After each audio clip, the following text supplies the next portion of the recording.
É sobre uma outra doença, que é o racismo, gente. Que é a maneira como a nossa sociedade pensa pessoas não brancas, que desumaniza elas, faz com que as pessoas tenham essas atitudes extremamente violentas. Por quê? O que a gente pode falar no contexto dos Estados Unidos? A gente teve lá nos Estados Unidos um presidente que todo o tempo estava falando que o vírus era culpa de pessoas chinesas, o vírus era uma doença de pessoas amarelas, e aí desumanizava essas pessoas. E aí as pessoas estavam à torta e à direito batendo e agredindo pessoas amarelas, seja verbalmente, seja fisicamente. E aqui no Brasil isso também estava acontecendo. Aconteceu comigo verbalmente numa festa de pré-carnaval, mas tem relatos de pessoas que foram fisicamente agredidas. Teve uma menina que no trabalho jogaram um álcool gel na cara dela. Porque, né? Ela é um vírus. Vamos jogar álcool na cara da menina. Nossa. Posso perguntar uma coisa de conhecimento mesmo, pra eu saber mesmo, não é? Sim. Não tô levantando um assunto, tipo... É pra saber mesmo. Claro. Você falou aqui sobre as casas de massagem serem conhecidamente, né? Teoricamente, a gente vê isso como uma coisa positiva, como um elogio. Por exemplo, por qualquer razão que seja na minha cabeça, eu confio mais se eu for fazer massagem com um profissional e ele for um cara com traços orientais japoneses. Essa coisa que na minha cabeça é um elogio, ela chega em você como uma coisa ruim? Um estereótipo? Entende? Eu Sim, não sei se claro. eu consegui explicar. Completamente. É que nem quando falam assim, não importa o que você faça, um japonês vai fazer melhor que você 1000 vezes. É uma super inteligência. Na nossa cabeça pode ser considerado um grande elogio. Porque você falou isso agora, eu falei, caramba, mas se eu for num lugar e não for, eu vou falar, será que ele é tão bom? Sabe? Mas de repente eu tô achando que isso é uma coisa... Não sei. Boa questão. Não, é uma questão ótima, inclusive, Cris, porque isso é uma coisa que tem nome dentro dessas teorias sobre questões raciais. E para pessoas asiáticas é uma coisa que se chama minoria modelo, mito da minoria modelo. Que sempre é colocado pessoas asiáticas como se elas fossem uma referência, uma coisa de excelência, né? Uma coisa ótima. Então, por exemplo, coisas que eu vi muito na minha vida. Isso é bom em matemática, né? Que são esses estereótipos que são falsamente positivos. É uma positividade que, na verdade, constrói uma lógica basicamente de desumanização da gente.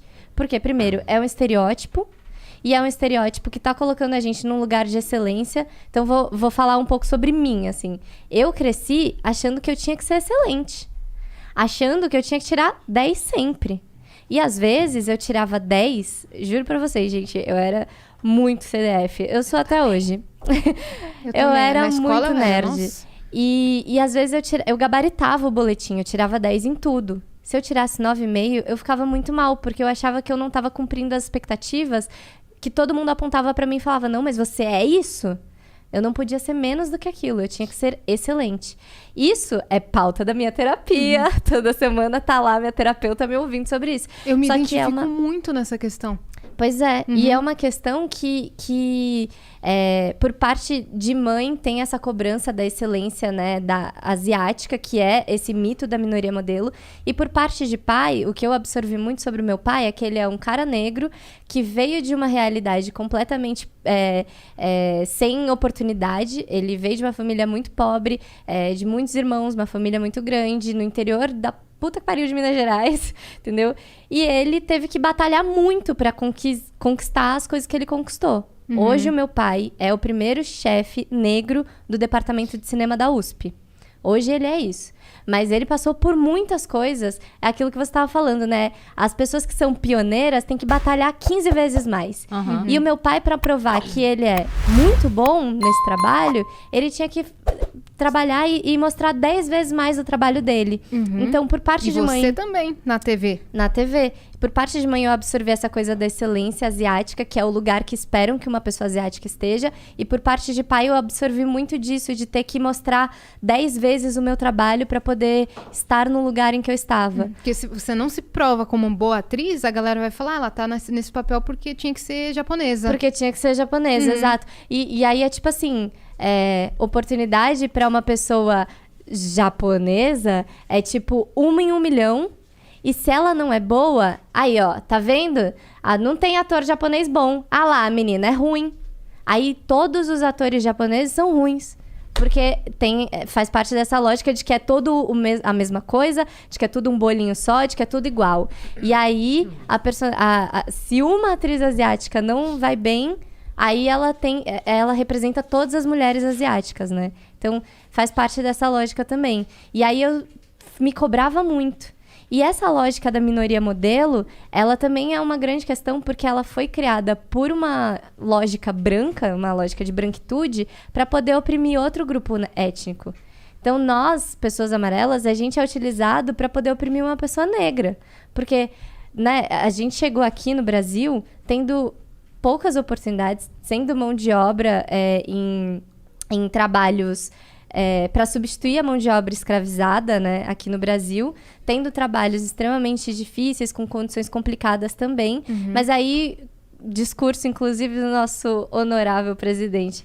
Ah, você já viu o japonês pedindo esmola? Não. Então por que tem pessoa negra na rua, né? Tipo assim, utiliza esse mito da minoria modelo para poder oprimir pessoas negras, entende? Então é tipo assim, se o japonês batalhou e conquistou e lutou e é esforçado, por que pessoas negras não são? Entende? É um mito que é utilizado para oprimir pessoas negras como se não fosse uma situação estrutural que pessoas negras vivem no país, São racismos totalmente incomparáveis, né? Sim, não é sobre a gente comparar. E, tipo, óbvio, quando eu falo sobre questões raciais asiáticas, eu sempre faço questão de reforçar. O que a gente vive hoje no mundo, em relação a pessoas negras, é uma situação muito complicada. O extremo desse racismo estrutural é o genocídio da população negra. Que é, tipo, a maneira mais surreal da gente desumanizar alguém. É tirar a vida de alguém, literalmente. É isso que acontece com a população negra hoje no Brasil e no mundo, né? E o que a gente vive enquanto pessoas amarelas é uma lógica de desumanização também. Mas, felizmente, hoje em dia no Brasil, a gente não está no nível do genocídio de uma população, como é com a população negra, sabe? Mas é isso, assim, aconteceu nos Estados Unidos, de matarem por uma questão racial, por uma relação racial em relação à hipersexualização, que é a questão lá da casa de massagem, né? E aí aconteceu a morte de pessoas amarelas lá. Como está acontecendo lá muitos relatos de violência física lá nos Estados Unidos. Pesquisem aí o movimento Stop Asian Hate. Só que eu não quero que precise acontecer aquela violência que está acontecendo lá nos Estados Unidos para eu poder falar sobre isso aqui no Brasil. Porque o que eu vivo diariamente é uma série de piadinhas que são inofensivas, que não sei o quê, mas que constroem um imaginário de que existem etnias que são menos humanas, são menos relevantes do que a etnia branca, né? Que nem se enxerga como etnia, como eu estava falando antes. É isso. Mudando de assunto rapidamente, que a gente estava falando de idiomas agora há pouco, eu lembrei que o teacher Fábio Emerim mandou um beijo pra nós todas. Postou no Twitter que tá assistindo a gente. Eu falei pra ele que a gente tá construindo o Emerim verso no Vênus, porque todo mundo que faz live com ele, a gente tá chamando... Eu já fiz live com ele, a Cris já fez live com ele e a Ana já fez live com ele. Vocês fizeram em inglês? Tudo em inglês? Não, eu não falo inglês. Você fez? Foi em inglês. Foi metade em português, metade em inglês. O meu também foi em inglês. Gente, sério, penei, viu? O teacher Fábio também me corrigiu várias vezes, que nem a Cris me corrigiu aqui na gramática. O teacher Fábio também me corrigiu. Você não manja do inglês? Não, eu falo inglês. Ele vai postar no Twitter falando, ai, Ana, não sei o quê, fala assim. Ana, stop. Ai, gente, sou muito modesta. Não, eu falo inglês. Certeza. Mas é porque tem uma palavra ou outra que a gente... Dá uma escorregada, né? Fala um pouco errado, aí ele foi me ajudando, foi ótimo. E você também estuda voz, né? Estudo voz. Você faz fono, você faz aula de canto, que eu vejo. Você é Giovana, né? A Gigi deve ter parado. Não, ela continua também, mas... À distância mesmo, vocês estão fazendo. Sim. Como é que tá esse processo de cuidar? Porque tem a voz da personagem, né? Tem a sua voz, que é a sua, que tem que também ter essa consciência vocal e tá sempre com ela disponível porque você trabalha e depende dela, né? E tem... É isso aí, que tem a voz cantada também. Sim, total. Não, e é muito louco, porque eu acho que... Acho que são coisas que eu, de uns tempos pra cá, tenho estudado. Ator e atriz é um atleta da voz. O nosso instrumento é a voz, é o corpo, é a voz, né? E a gente tem que cuidar disso. Acho que todo ator e atriz tem que, em algum momento, consultar um otorrino para poder ver como é que tá a situação ali, ter um acompanhamento de fono, ter acesso a isso. Acho que é muito importante, assim, para atores e Inclusive a atrizes. gente, viu? Que a gente apresenta todo dia aqui. A gente tem que fazer uma consultinha. Como é que vocês cuidam? Vocês têm algum costume, alguma coisa assim? Eu aqueço a voz na rádio e venho pra cá. Eu sempre... Eu também falo lá 2 horas pra aquecer a voz e vem. E vem pra cá e fala mais 4. tenho meus cuidados com a voz também. Tenho preparador vocal, professor de canto. Sim. Até agora não me falhou nenhuma vez. Então, eu acho que a gente tem que fazer isso mesmo, porque a gente é atleta da voz. A gente usa muito esse instrumento, né? E é músculo, literalmente, gente. Que nem academia. Músculo. É que nem academia, total. Então, de uns tempos pra cá, eu comecei a fazer muita preparação de voz pra poder estar pronta pra executar o meu trabalho, minha profissão. E sim, a gente constrói voz pra personagem, é muito legal, porque faz parte da construção da personagem. Pelo menos pra mim, esse é um processo meu, assim, que eu gosto muito de fazer. Qual personagem que teve uma diferença vocal um pouquinho maior? A Tina tem uma diferença bastante, assim, ela desce uns vários tons, ela fala um pouco mais aqui. Ah, é A verdade. Tina fala um pouco mais grave. É verdade. Agora que eu reparei. A Ana fala bem aqui em cima, assim. É verdade. E é tudo meio leve, é tudo sorriso. E a Tina é mais séria, né? Mais...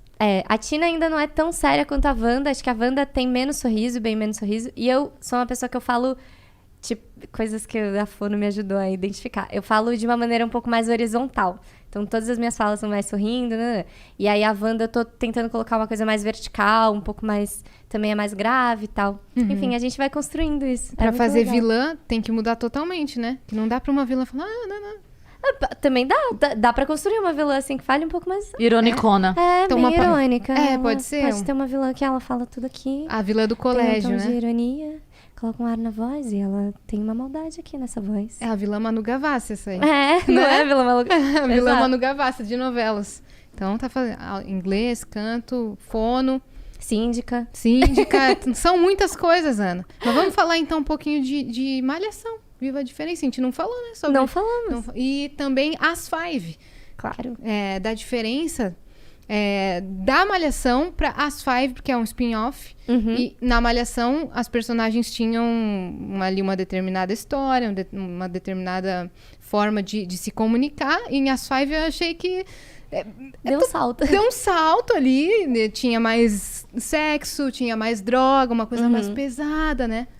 Que é normal também, mas um pouquinho para outro público. Como é que foi Total. essa construção, esse pulo, esse salto? Inclusive, tem muita gente que acha que As Five é tipo Malhação 2.0.